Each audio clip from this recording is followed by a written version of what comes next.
Dadia Ba e gardugol Ndiaye Hamidou Ndiaye yo jami kisal gena duumo e mum Gidumballa Gidumballa e Mbeelu Hayre wuro Nuure e Yurmede Gidumballa wuro Allah fattude e Bakancile kaaƴe nandi e dindeje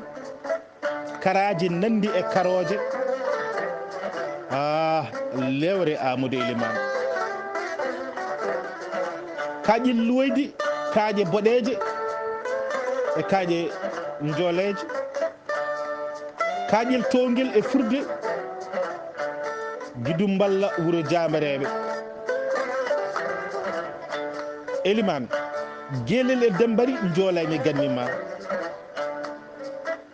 Weendu Seeno Beelal Gorloji cewgel ngaari mboose ko yaranoma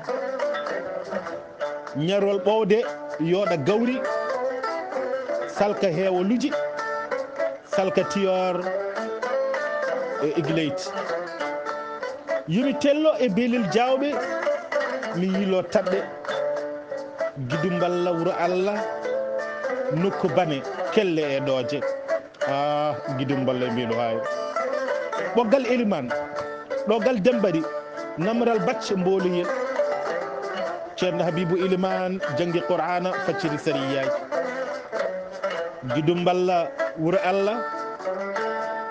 Gidumballa wuro Serembe Gidumballa wuro Nayi Gidumballa wuro Kuunoji jati jarga